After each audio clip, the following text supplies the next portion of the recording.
And we're starting the broadcast. The broadcast is now starting. All attendees are in listen-only mode. Welcome to the latest webinar sponsored by the new Workfl 4.0 e-newsletter and ClearEdge 3D. Our webinar topic today is Best Practice Structural Modeling with EdgeWise Structure, Case Studies of Faster, More Accurate Workflows.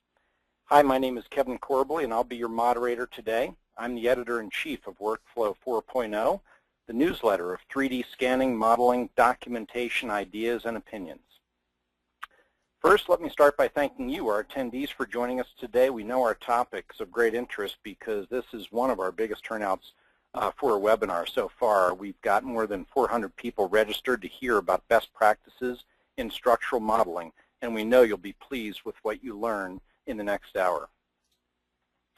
And let's take a quick look at today's agenda. We have two professionals from the scanning and modeling industry who will be telling us about their recent structural modeling projects. First, Brian Elby will be telling us about modeling Commonwealth Stadium in Kentucky, as well as a long pipe rack project in Ohio. And then we'll hear from Keith McKinney reporting on a blast model created for a chemical plant. And then our own Kevin Williams will join us for a live demo of EdgeWise Structure. And as always, we'll wrap up by letting you in the audience send in your questions to our panel of experts. And let me run through a couple of quick housekeeping details. Everyone in the audience is muted, obviously except for the presenters. But feel free to ask questions via the question window during the session at any time. And what we're planning to do, though, is we'll take those Q&As at the end of the session. And you can send those in to us, and we'll direct them to the appropriate presenter. And the webinar is being recorded, and you'll get a link on that at the end of the webinar. And also, just a quick plug for Workfl 4.0. Don't forget to subscribe to the newsletter. It's the e-newsletter for learning, as well as sharing experiences, opinions, and best practices. And we'll have some quick introductions here. Let me introduce you to our panelists. First, as I mentioned, we've got Brian Elby. He's the HDS manager for TrueScan 3D, which is located in Ohio. And as you can see, Brian has over 17 years of surveying and scanning experience. And we also have Keith McKinney with us. He's the principal at PLC, and that stands for Piping Layout Consultants. And they are based in Louisville, Kentucky. And he's been doing 3D scanning and modeling for past 5 years, but has quite a lengthy lengthy experience in the industry beyond that. And then, of course, many of you already know Kevin Williams. He's the chief scientist for ClearEdge 3D, and he's going to be giving us a demo of EdgeWise Structure today. So, gentlemen, we're happy to have you with us. And let's take a quick look at the goals for today. We know you're going to learn a lot, and we always have some key takeaways. You're going to learn how TrueScan 3D and PLC are using new tools, including EdgeWise Structure, in their modeling projects. Brian and Keith will show you how they plan and execute collection of structural steel data in ways that leverage speed and accuracy. And they'll get specific in telling you how much time EdgeWise Structure saved them in their modeling workflows. And then, of course, we'll have Kevin Williams. He'll be giving that demo of EdgeWise Structure and show you how it can streamline your scanning and modeling projects. All right, and we like to say context is king around here. And let's set the stage for today's webinar by giving you that context. And I think it's going to resonate with a lot of you. I think everyone knows that structural steel and concrete elements are difficult to model quickly and accurately due to their geometric complexity. But the structural features in the model are critical to the final deliverable. And existing software workflows are they're time-consuming, they're inaccurate, or both. And project margins and deadlines can be jeopardized by the manual tools for modeling structure natively in Revit, PDMS, AutoCAD, or other CAD packages. All right. Well, now we are ready to get started, and I'm going to go ahead and hand it over. I'm going to bring on Brian Elby, And Brian, I'm going to give you the controls to move forward here. And there you go, Brian. Thank you, Kevin. Just a little bit about TrueScan 3D. It's actually the scanning division of the Kleinders Group, which is a civil engineering, surveying, and landscape architecture firm based out of Cincinnati, Ohio, but we also have offices in Columbus and Dayton, Ohio as well. TrueScan 3D has been the scanning group of the Kleinders Group since 2011 when we rebranded and kind of took it out underneath its own name. We're a national scanning and modeling service provider. I've been providing scanning and modeling services for a little bit over 6 years now, and first jumped into the scan to BIM services a little bit over 3 years ago, back when we really started to have good workflows for that. And though we do all kinds of different types of scans from caves and everything else, we really specialize for the most part with building documentation for the AEC industry. So the first project we're going to talk about, or case study we're going to talk about, is Commonwealth Stadium. As you can see on the picture to the left there, I highlighted the areas that we were most concerned with on the scanning of the north, the south, and the east sides of the existing structural steel for the steel fabricator. And in this circumstance, they were really concerned with what all the steel was doing in the areas where they were having to tie in. So if the steel was bowing at all, or you know, any kind of small inconveniences or anything that would cause them problems, they needed to know what it was doing exactly. So in this case, we had to deliver the point cloud in RCS format so they could use that within Autodesk products, and then we also had to deliver a Revit model and a CAD model as well. So, I went too far there. So some of the unique challenges with this, the number one thing was just developing the Revit model prior to EdgeWise structure availability. Basically what we had to do was go through and we would cut sections of each column and beam, take some measurements, go through a steel catalog that we had, find the one that most closely resembled those measurements, and basically fit those in and then take those and align them to the point cloud. One of the other things that we had to do as well was, once we were done with the model, we basically had to take the as-designed column lines and align that with the existing conditions model in order to enable them to align our model and the design model together in one. And finally, the most unique challenge, I think, with this particular project and with some of the other projects that we've worked with as well, is all we had to work with were out-of-the-box Revit families, and a lot of the steel members on this stadium were old and outdated, and they weren't in the current Revit family. So we had to actually go through and adjust our Revit families and create new beams, new columns, and everything else within our families so that we had the correct beams that were in there, because we had the existing drawings for this, and we were basically cutting through, and we would make sure that our measurements matched what were there, and then as long as it did, we would basically take those members and fit them into place. And with the existing out-of-box Revit families, a lot of those didn't exist. As far as the field collection workflow, we had to establish survey control on site, even though they already had existing control from when the original survey was done. A lot of that stuff had been torn out, and there was just no way to tie into the existing control that was there. So we ran surveying control, both horizontal and vertical, around the exterior of the stadium, and then through the interior concourses on the lower level and upper level using Trimble robotic total stations. And then we utilized Leica HDS 7000 and Leica P20 scanners and collected roughly around 140 scans. The project took a total of around 4 days on site. That included running all of our control, you know, walking through the project and everything else that we had completed out there.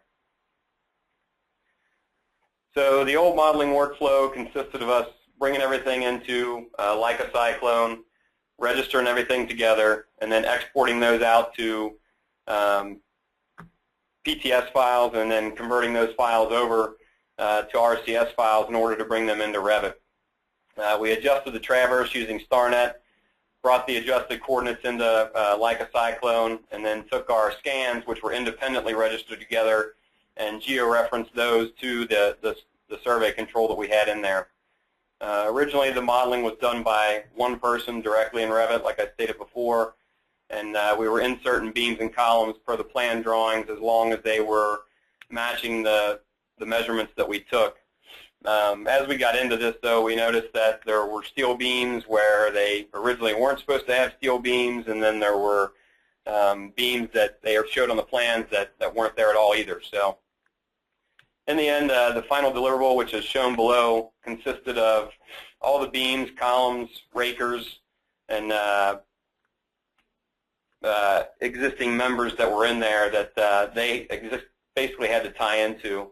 Like I said, many of the beams and columns were obsolete, not in the Revit library, so we had gone through and basically added those to our library so that we could have the correct beams in there per the sizes.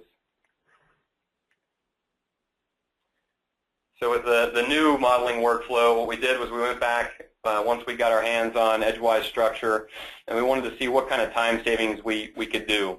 And we basically did this on 2 separate projects. And with this one being a recent project, we figured it would be a good one to test out.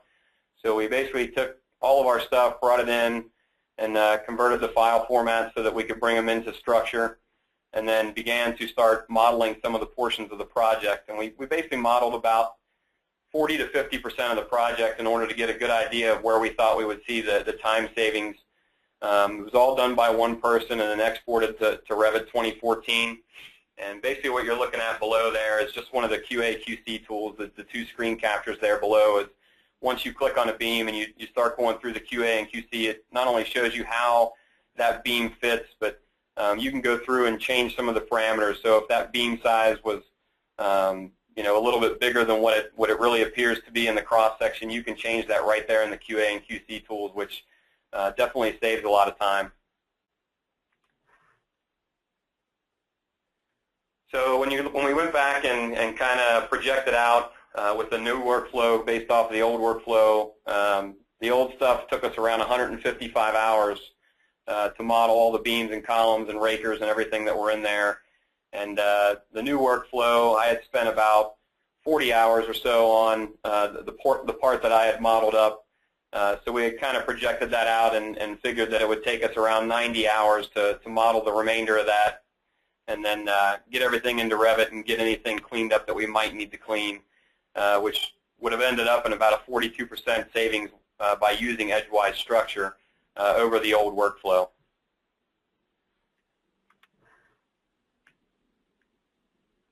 The second case study we're going to look at here is one that was featured in Workflow 4.0 recently. This was an older project that we had, and it was something that at the time, again, EdgeWise structure wasn't available. We did have EdgeWise MEP, and we used it on that. But the pipe rack was around 1/3 of a mile long, and again, we had to deliver the point cloud in RCS format as well as develop a Revit model for them. Some of the unique challenges with this project, again, just having to develop everything without EdgeWise structure, doing everything manually, cutting the cross sections, and this time we did not have the benefit of having existing condition plans. There were no plans at all, and that's why they decided to scan this particular rack. There were limited areas of access, so as you can imagine, some places this pipe rack, in fact the image that's below is where it goes over railroad tracks, so it was pretty high up in the air. There were some catwalks along there to be able to get some scans in there, but we were very limited as to where we could take scans. And there were also 2 site coordinate systems, and at the time when we first started scanning, they weren't sure which one we needed to tie into, so we had to find points from both and locate those, and it got to be a little bit of a pain. And some of the other areas of access as well just had to deal with this particular site being close to the river. Some of the tanks that were around in the surrounding areas were actually regulated by the government, and in order to get into those certain areas, you have to have certain credentials. And luckily, our guys have what are called TWIC cards, which are Transportation Worker Identification Credentials, and it enabled our guys to be able to go into those areas without having somebody with us all the time. And the access to the site was very limited due to the fact that this pipe rack actually services about 3 or 4 different plants. So every day they were there, they had to check in with every single plant, and they were only allowed to be on site from about 8 o'clock in the morning until about 5 p.m. because if they stayed any later than that, they would have to check in with the next shift, and it just got to be where we were spending too much time going back and forth.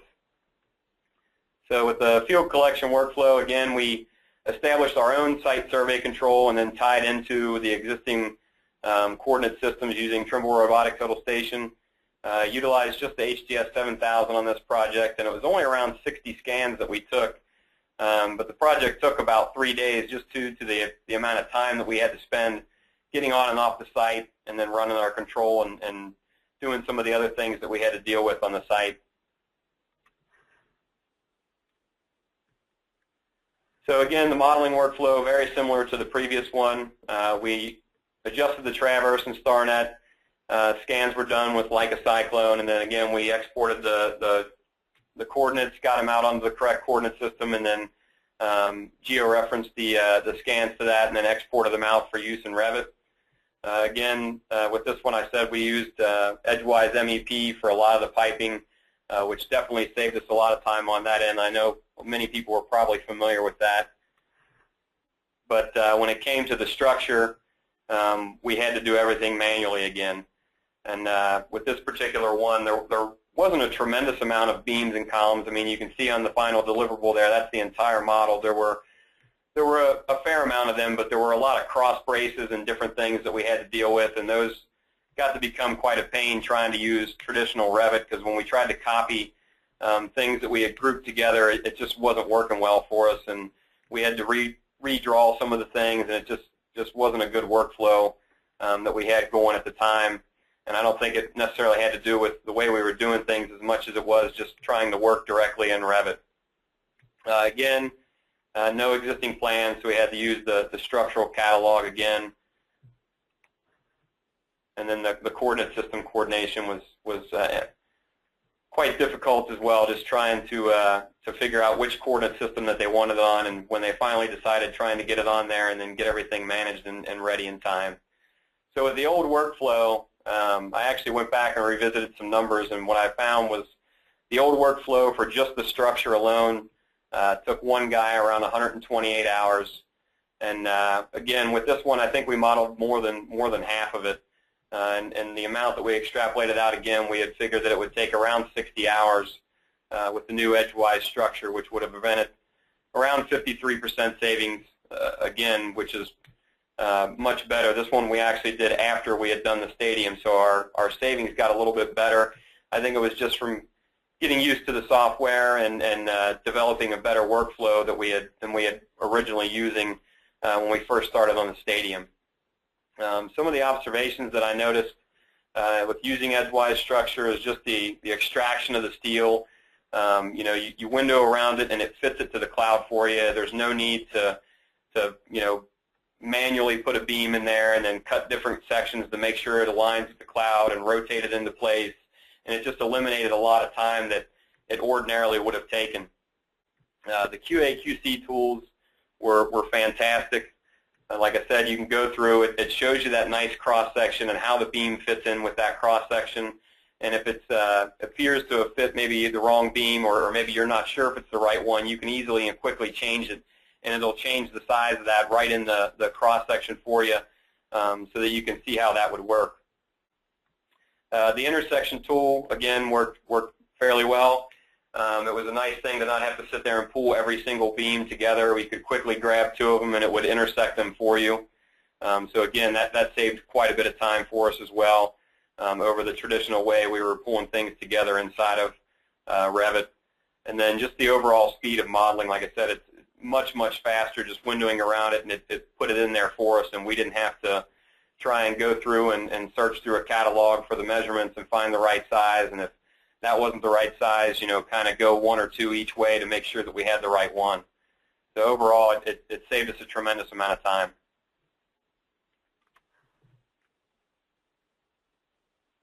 Okay, great, Brian. Thanks for that. And let me ask you a quick question now that you've had some experience with EdgeWise structure. What other kinds of projects do you think you might use it in? Well, with the fact that we deal with a lot of buildings, and in fact, like I said, last year we did 3 stadiums alone that were primarily looking for structural components. We would have definitely used it on all those.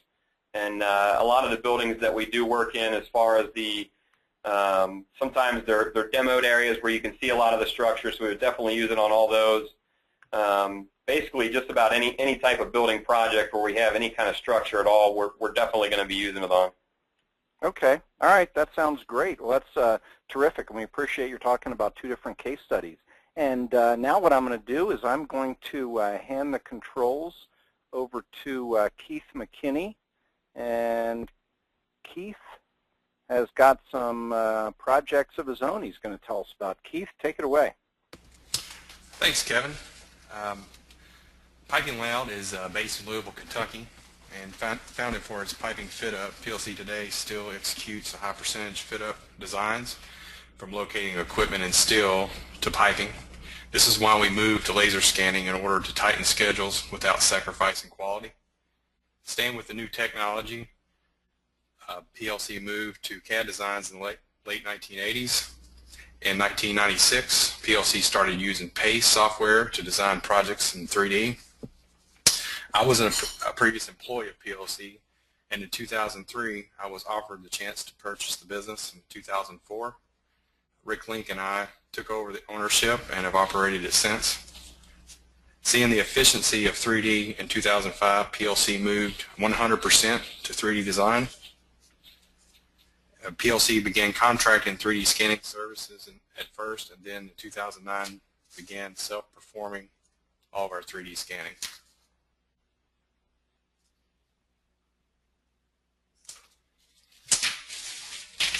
What I'm going to talk about today is a existing chemical facility, and our end goal was to provide a 3D solid model of the existing chemical plant in order to create a CFD model to understand cloud dispersions inside the existing facility. The first building we scanned consisted of 3 floors and about 28,800 square feet. This project required more scans due to the tight spaces and the fact that the building is over 100 years old. PLC's deliverable was a 3D solid model of all the objects 1 inch and larger. With the use of EdgeWise plant and structure, we were able to model piping and structural components fast, letting us focus on smaller objects in the building that were just as important. As you can see, our scan to model time was very tight.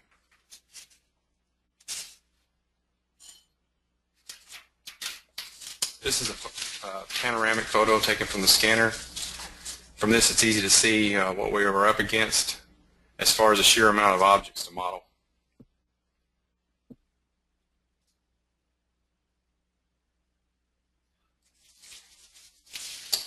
CFD stands for Computational Fluid Dynamics, and it's used to understand cloud movements inside an existing facility.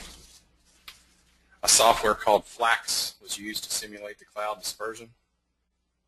Some of the requirements are to collect all ventilation ingress and regress points, potential leak points, and of course using a 3D model.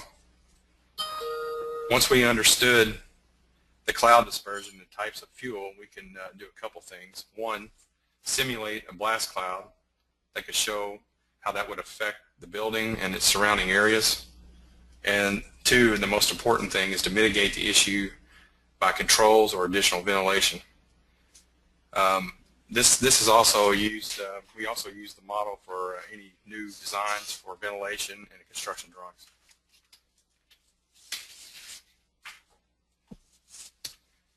We modeled thousands of feet of piping and 3 floors of steel, and as I mentioned, the building was old. The steel sizes, but with old steel sizes, but we were able to efficiently extract the steel with EdgeWise structure. The schedule was tight. We used EdgeWise plant throughout the entire project. We used structure midway through, which helped us keep the final delivery date. We wouldn't have met the date had we not been for adding structure to our modeling tools. As the schedule slipped, the budget did as well, but once we added structure, it kept us within our budget. We used a Faro Focus 3D laser scanner and a Trimble RTS 773 robotic total station. consisted of 436 scans, and we did that in 17 days in an existing operating facility. One of the challenges that we had, Brian mentioned that a little bit on some of his projects, is we had no survey control out there. The only thing we were given was some existing drawings, so we had to establish survey control before we were able to start the project, which slowed us down a few days with the total station side of it. But the scanning went pretty well. Some of the things that we were dealing with was expanded metal decking that wasn't tacked down, so the vibration was bad. So we had to be careful for where we were even able to put the scanner. We registered the scans in scene 5.1. We used EdgeWise plant and EdgeWise structure, like I stated earlier. We used 6 modelers, and some of the challenges were just the sheer number of pipe runs, over 20,000 pipe runs, and the amount of structural steel. We modeled the steel and the building you can see there in the lower photographed. It was 3 floors of the entire building. And of course the level of detail. So you're looking at everything 1 inch and above. So we needed to scan, put the scanner up on an extended tripod quite a bit to get it up high enough to be able to see the small conduits and such up in higher points of the building. And it was an old building which had been retrofitted many times, so there was a lot of miscellaneous steel, etc. in there as well. And EdgeWise structure was able to pick that up very well. We estimated our old workflow would have taken us about 700 hours to do the structure on this. The new workflow, we spent 370 hours with a savings of 52.8%. Some of the key observations we learned from using structure was it's very easy to learn how to use. We were very happy with the EdgeWise plant module, and it was very easy to learn how to use, and the structure was the same. Had all the shapes that we needed to model, and the most important thing for us is it exports well to our design software. And the workflow is the fastest that we've encountered.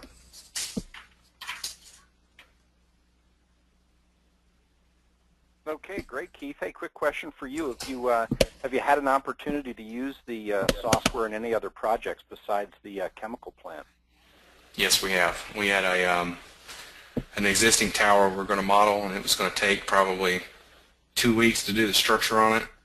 And we were able, similar to what Brian said, to do that a lot faster in EdgeWise structure because we were using it on this project here. We did it in 3 days. And it was eight levels of a exposed structure. So it was very useful. Okay, that's great to hear. Well, we are just about to move into the demo, and before we go to Kevin Williams, let me just remind the audience we actually already have several questions in, but feel free, if they come to mind, go ahead, type them into the question window, send them over to us, and we'll get to them in just about 15 minutes at the end of Kevin's demo. And for that, I am going to go ahead and turn everything over to Kevin Williams. And Kevin, take it away. All right. Can you pass me control, please, Kevin? All right. There you go. Okay, you've got it. Awesome. Thank you very much, Kevin. Well, I'm really excited to talk to you guys today about EdgeWise structure. I think of all of our product and version releases we've had so far, I'm probably most excited about this one just because it solves such a big problem in the marketplace. Be honest, really didn't realize how acute the pain point was for modeling structural elements, particularly structural steel, until just maybe 4 or 5 months ago.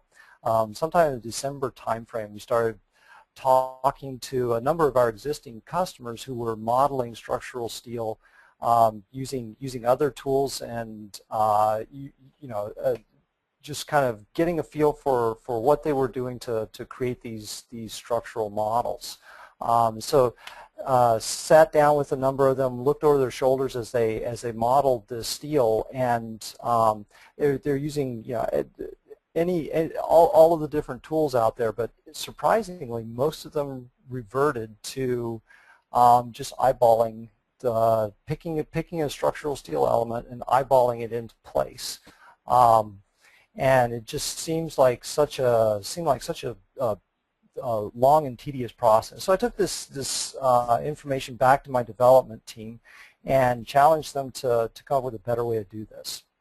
And I've been really quite proud of my team here. We've got some really great guys that rose to the challenge and put together what I think is a fantastic set of tools for modeling steel quickly and accurately, straight from the point cloud. So with that, let me kind of give you a quick overview of what the software does. It extracts properly specified steel based on a catalog of data, a catalog of components. The software ships with AISC as well as a handful of other specs from around the world, and we're working to fill out our catalogs, working with a number of our beta testers from different parts of the world to incorporate as many catalogs as possible, but you can also create your own catalogs very quickly and easily. The software exports directly to Revit. It comes in as intelligent Revit structural components and family objects. We anticipate having an export to PDMS very shortly. The software, from all the feedback we've gotten, is much faster and more accurate than what people are currently using. And soon we will be able to work with concrete and wood. The next version coming out in a couple of weeks will have concrete and wood working as well. Currently it just works with steel cross sections. And I should say it's technically still in beta at this stage. The final release will be about two weeks from now. But people are already using on projects, as you've already heard. So without further ado, let me pull up EdgeWise structure here. All right, so this is a small chemical plant. It was scanned with Faro Focus 3D. Just a handful of scans here, but the more scans, the better typically, as long as they're well registered. You can see we've got a number of structural steel elements here. I've got a hand railing comprised of angle iron. So let me show you the basic extraction tools. I'm going to extract. You basically just window out a little area of the angle iron with the angle iron tool, and you see the green element there. It just created a piece of angle iron.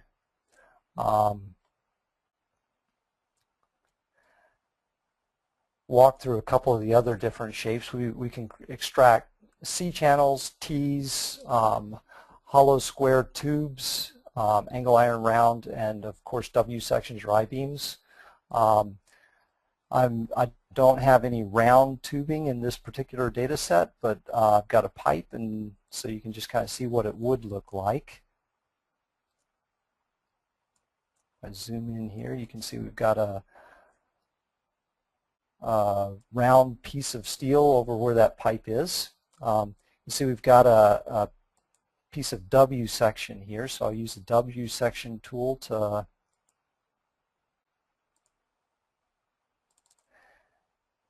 extract that guy. There's a little structure here. There's a cross beam and then another steel column over on this side. Let me just quickly extract those guys out. I'll show you the connection tools later with them.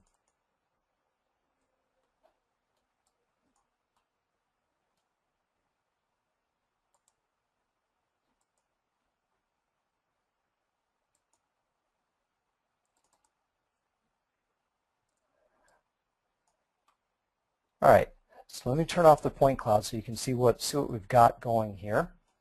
I've just extracted, looks like 5 pieces of steel. Integral to the software is our whole smart sheet technology. We've borrowed that from the plant software that we developed over the last several years. And if we open up the Smart Sheet, you can see that every single item here corresponds to a row in the Smart Sheet. So if I click on one, you can quickly see that it highlights it in the table and gives you all the information associated with that object. So we can easily change the size of these guys.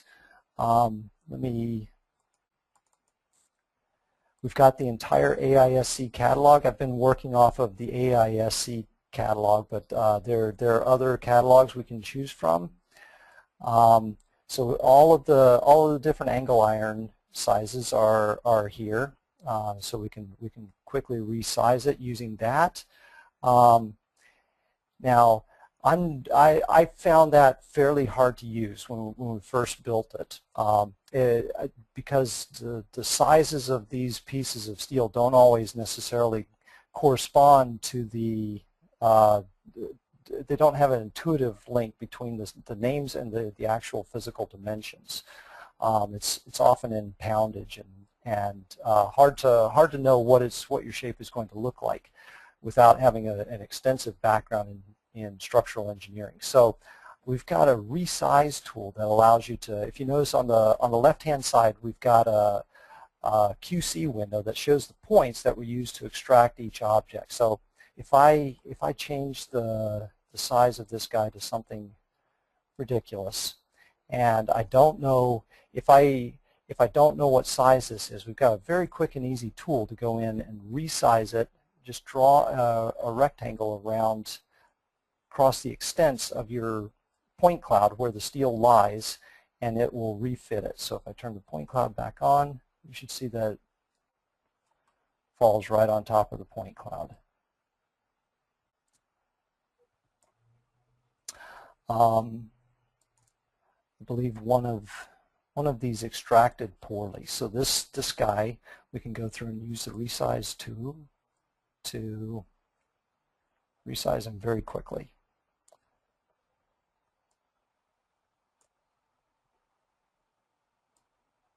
Nudge him back into place, and he should be good.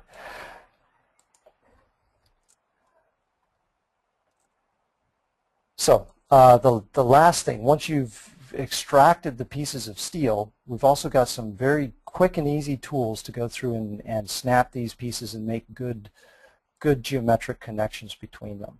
So you can see that the three pieces of I-beam that I extracted earlier should all connect.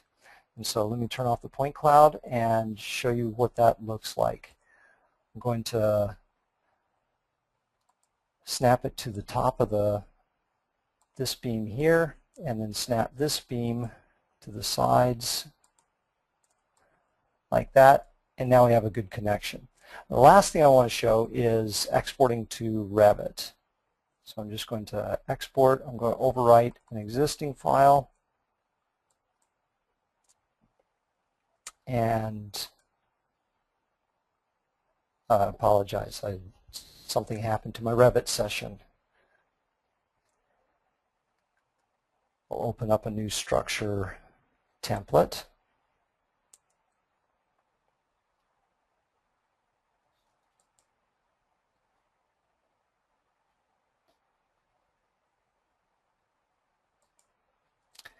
And then using our EdgeWise plugin for Revit, I'm going to open up the model I just created.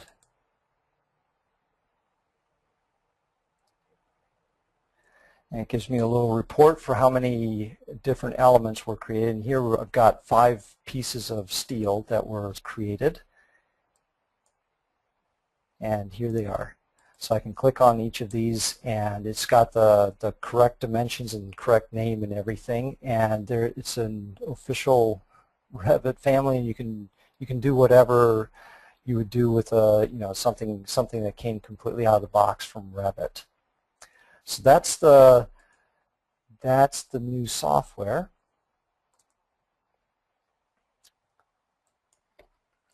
And my marketing team wanted me to make you guys aware of the introductory pricing that we've got for the software. It's been out in beta for a little bit, and we're starting to sell it now. For the month of May, we've got a special on the software. You can buy a single seat for just EdgeWise structure for just under $3,000. The entire BIM suite, which includes MEP, building, and structure, can be purchased for less than $5,000. And then for our existing customers, there's an easy upgrade path to include EdgeWise structure. Tack it on to your existing license for just under $2,000. So that was the EdgeWise demo, and I'll pass it back to you, Kevin Corbley. Okay. All right, Kevin Williams, thank you for that. I appreciate it. And I'm going to ask you to hang on, Kevin, because we're going to go to Q&A right now. And before I ask the first question, just let me remind the audience to go ahead, send us your questions in the question box. We've already got several, but we've got plenty of time left to answer your questions. So go ahead, shoot them to us right now. And for Brian and Keith, I'm going to ask you to turn your mics back on, and I'm going to start hitting you with these questions. And Kevin, it looks like the first one's for you. We actually had a couple people ask more or less the same question, and that was how far back does the Steel catalog go in terms of the age of features? We're using the current AISC catalog, but we're going to be working actually with Brian Elby very shortly to pull in some of the more historical standards, because I recognize that there's a whole lot of old steel out there and the standards have changed over the years. The other component is it's really easy to build your own standard. So if you've got a piece of steel that doesn't fit with the standard that you're using, it's really easy to fill out your own standard and put that steel in, put in those dimensions. Okay, great. And let's see, a couple of questions came addressed to both Brian and Keith. So Brian, I'll throw this one to you. I think you were the first person who talked about easy to use, and somebody was asking, what is the learning curve to become proficient in EdgeWise? And I assume they're meaning EdgeWise structure here. I mean, I was familiar with the EdgeWise platform to begin with, just from using the MEP features. So for me, it didn't take very long at all. Like I said, it was a matter of just maybe by the end of the first day, I think I was moving pretty well. Just getting accustomed to doing certain things and how to work with some of the cut planes with one of my structural components and stuff. But I mean, even when we were first learning the EdgeWise MEP, it did not take very long. I mean, people that are familiar with 3D modeling are going to catch on pretty quickly. Okay. All right, great. And Brian, here's another one for you. Someone asked about the Commonwealth Stadium project. You mentioned 4 days on site. How many people did you have on the crew, specifically on the field portion of it? And they said, did you use just one scanner? No, we had 2 scanners on that project because we actually scanned that back in December, and it was quite cold out, and our 7000 didn't like the cold very much, so that's why we had both the scanners down there. Originally we had 2 guys on site, one to do the survey control, one to scan, and then the guy that was doing the survey control was going to help him out with some of the other stuff while he was there, but it ended up, since we had to have 2 scanners, they were both running scanners after he was done with the surveying control. So. Okay. All right, great. And Keith McKinney, here's one for you. Have you had a chance to use Recap Pro for registration, and under what circumstances would you use Recap? That's a good question. We just got back from the scanning conference last week, and no, we haven't used Recap Pro yet. I'm very interested in using it for the cloud-to-cloud. I know Brian uses Cyclone, and it does target and cloud-to-cloud. Recap uses only cloud-to-cloud, so you don't have the ability to register with targets. But seen from what I've been told is going to have cloud-to-cloud registration in the near future. The drawback would be the obvious if you didn't get enough overlap in your scans and or there weren't enough features in the scans to be able to do that. But no, we're looking at moving to either recap or using SIEM to do cloud-to-cloud registration. Okay. All right, great. And Hey, Kevin hey, Williams? Kevin, Yeah, go ahead. could I jump in on that one too? Sure, please. We have used Recap Pro. It just depends on the type of project that we're working on, really.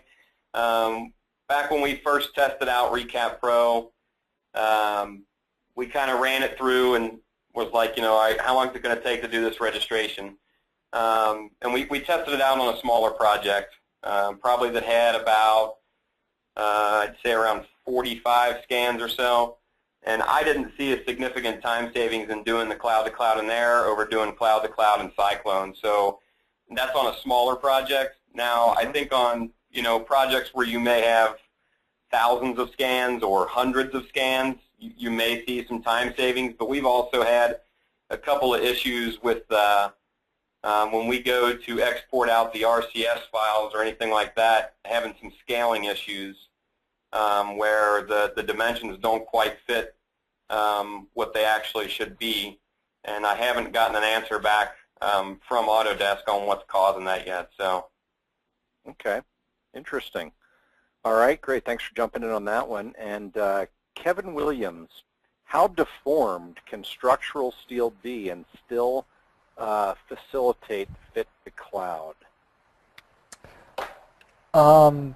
Not terribly deformed. I mean, if you've really got a twisting I-beam, it's going to have some problems with that. What I've recommended to a couple of our beta testers who've been modeling pretty significantly deformed steel is that they model it in sections and then connect those sections together. So the export is one of the big limiting factors. Like Revit, we have not figured out how to export a twisted piece of steel or a bent piece of steel yet. So until we can figure out the export, it doesn't really do us much good to capture that type of deformation in steel. Okay, and how well does it work when the steel has fireproofing on it? Actually really quite well. The software obviously is not going to be able to automatically figure out how thick the fireproofing is. But using the resizing tool in the 2D view, so it makes it a breeze to go through and create those pieces of steel. So what you do is you extract it like you would normally, and it's going to get it wrong. It's going to put it much bigger than what it should be because there's fireproofing on it. But then you can look immediately straight down the point cloud, which is one of the big advantages of this technology. Is even if you've got something that's angled at 45 degrees, you can instantly look straight down the point cloud, down the barrel of your beam, by capturing it and then looking straight down and then using our resize tool to go back and put in the proper size of steel. And so it's you know 30 seconds to go through and put in a piece of fireproof steel correctly. Great, okay. And Keith McKinney, on the chemical plant project, how did you divide the workflow among 6 modelers?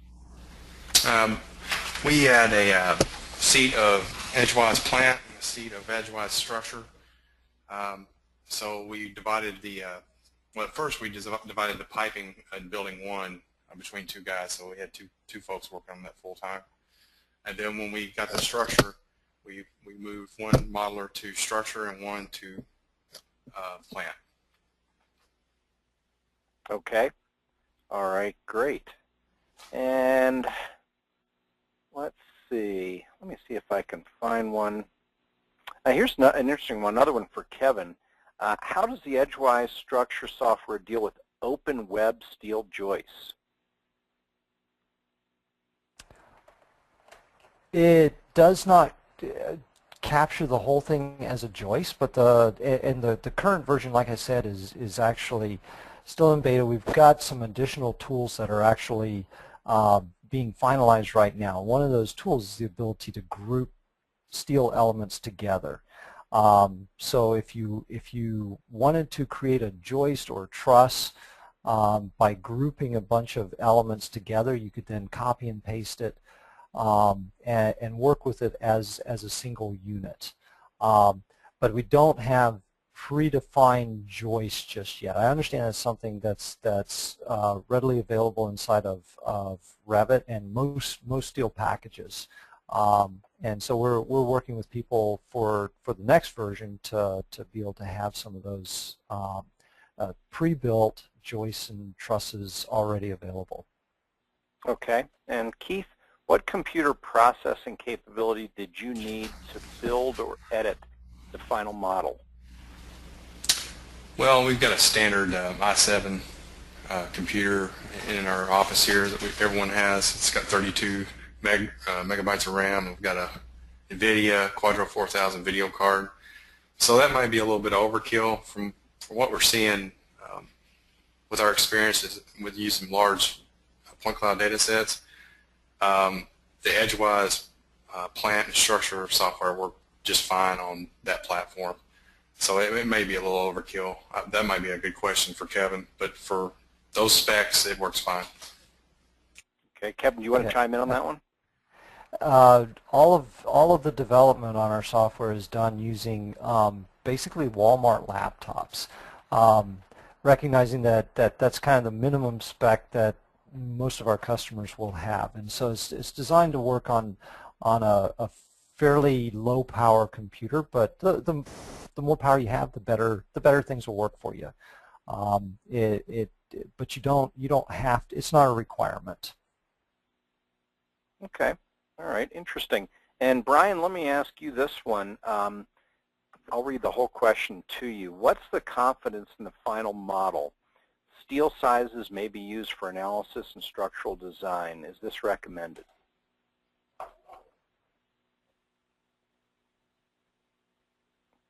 Brian, you want to turn your mic on? Yep, sorry about that. That's all right. You know, I think whenever you're dealing with steel, the one thing you're going to have to remember is if you're going to do any kind of analysis, even though there was a scan done, because even if you're using EdgeWise or if you're doing it manually inside of Revit, you know, and not doing the modeling on your own, you're probably going to want to go out and do some kind of verification with some type of caliper or something on some of those members to make sure that what's in there and what's depicted in the model is correct. Because whenever you're dealing with any kind of software that's extracting steel based off of the point cloud, it's doing a best fit with that cloud, the best that it can do. And you know, there's going to be cases where it's probably right, but there's going to be cases where it could be wrong as well. So, I mean, my advice would be is if you're doing any kind of structural analysis or something like that on the members where you have to know exactly the size that's there, but you also need to know where the stuff is accurately, you're going to have to use a combination of the scans and, you know, some field measurements that are verifying that. And typically when our guys are out on site, I mean, they don't measure every single one of them, but they do measure quite a few of the columns, particularly ones that they notice that are different sized, so that we can use those during our analysis as well inside when we're modeling. So. Okay. Yeah, and Keith, do you want to add anything on that, or is that Kevin wants to jump in? I'll let Keith. I'd like to chime in on that one as well after Keith. Okay. I know I agree with everything Brian said there. No, it does a good job of fitting it, but you know, you've got situations in the field where you've got steel that's stored it, or sometimes the software may think it's one thing and not exactly what it is. So yeah, if you're going to do analysis, you need to probably do some field checking. Okay. Yeah, I just wanted to put an exclamation point on that because we've seen far too many. Scanning itself is really not accurate enough to get the thickness of a lot of these steel members. So you really got to be careful. You know, if there's misregistration of 1/8 of an inch, which is hard to achieve, to be honest. We rarely see data that's that precisely controlled. But even with just an eighth of an inch deviation, that can make a significant difference in the thickness of a flange, and so that's you know, and that can dramatically increase or decrease the calculated results from a structural analysis. So I think it's critically important not to actually go out and field verify if you're doing actual structural analysis. Okay, and does it address tapered steel, Kevin? Currently, no, it does not. They are straight extruded cross sections only currently. Okay, and somebody wants to know what happens if there's something like a circular staircase. Can that be extracted, or do you have to do that manually in Revit? I'll take this one. The different components can be extracted, but any circular pieces like the you know, the side rails and everything of the staircase are probably by definition curved, and so the software is not going to be able to extract that except in small segments.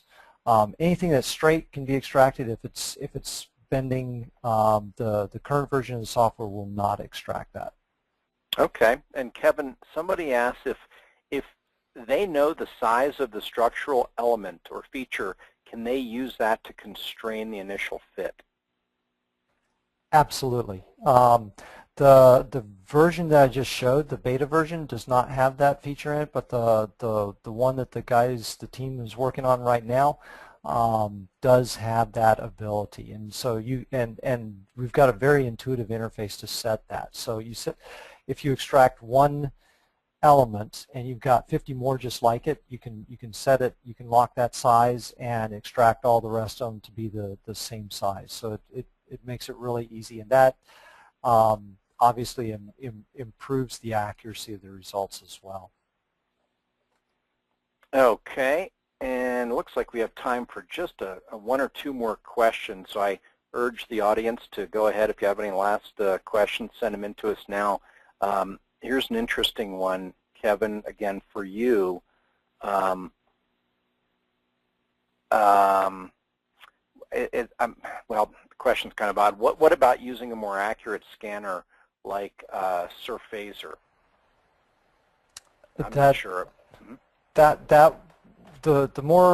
cleaner your data, Surphaser produces beautiful results. And the cleaner your data, the more accurate you're going to be on extracting sections of steel. If you do your registration really well, I would probably I was going to say that you might even be able to be confident in the extracted steel sizes for structural analysis, but I'm not going to say that on on a live webinar. I would still double check it in the field, but it's going, the cleaner your data, the better the results are going to be. Okay, fair enough. And one last question, and Kevin, this one is for you. Have you done any concrete extraction? Only in the lab. It has not gone out to any beta testers yet.